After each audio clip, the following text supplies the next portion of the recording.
Président Patrick Ollier, on parle aujourd'hui à ces travaux de restitution de la Creux de transition écologique. C'est l'un des axes forts d'intervention de la métropole que vous présidez. Transition écologique, transition énergétique. D'abord, je tiens à remercier Jean-François Carenco car je suis heureux d'être aujourd'hui au comité de prospective de la Commission de régulation de l'énergie. Il a associé la métropole à ce comité et j'en suis ravi. Pourquoi? Parce que la métropole représente 7 200 000 habitants, 131 villes et elle peut être un interlocuteur à même d'aider d'une manière rapide et coordonnée à cette transition écologique, à cette transition énergétique que nous avons pris à la métropole comme une des principales actions à conduire dans le cadre de nos compétences. Et justement, ça tombe pile poil dans les compétences de la métropole. Nous avons un plan climat-air-énergie qui est très ambitieux, qui a été voté à l'unanimité de la métropole, les 209 conseillers métropolitains, il y a à peu près un an.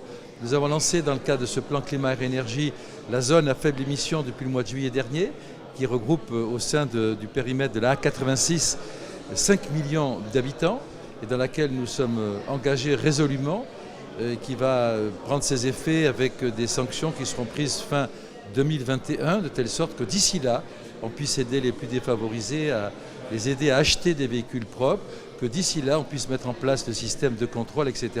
Mais en même temps, on s'engage dans la mise en place d'une commission consultative pour l'énergie, qu'on va mettre en place d'ici la fin de l'année 2019, pour qu'elle nous aide à préparer le schéma métropolitain de l'énergie, qui va être travaillé avec le CIPEREC, avec le CIGEF, qui sont nos partenaires, les grands syndicats d'électricité qui couvrent l'aire métropolitaine, car je ne veux pas que la métropole se substitue à ceux qui font le travail très bien depuis des années.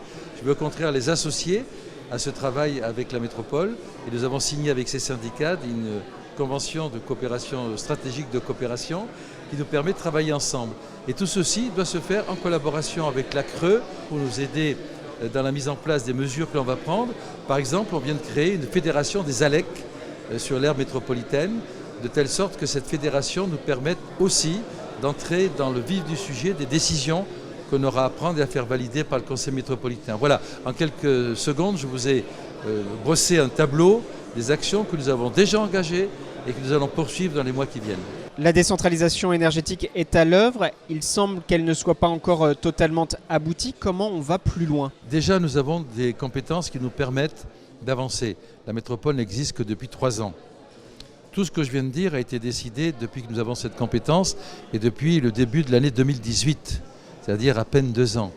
Il faut comprendre que déjà, il faut digérer tout ça. Mais il serait souhaitable que nous puissions avoir plus de budget, car le budget de la métropole, malheureusement, est un budget indigent. Mais c'est la loi nôtre, et j'espère qu'elle sera changée à ce niveau-là, car nous avons la volonté de mieux aider les territoires, de mieux aider les communes dans cette transition. Et il faut les aider également sur le plan financier.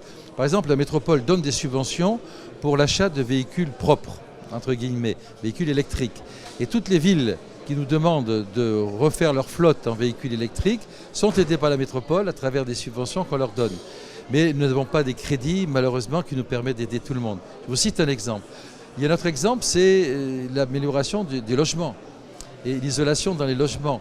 Et là, il y a un terrain en friche au niveau des logements particuliers ou avec les bailleurs sociaux, y compris les logements insalubres, dans lesquels nous voulons impliquer la métropole. Et là aussi, il y a un problème de budget.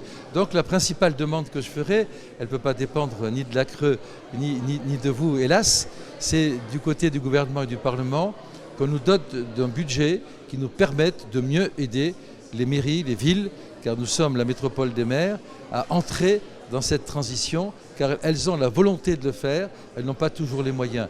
Et la métropole devrait être capable d'apporter une grande partie de ces moyens.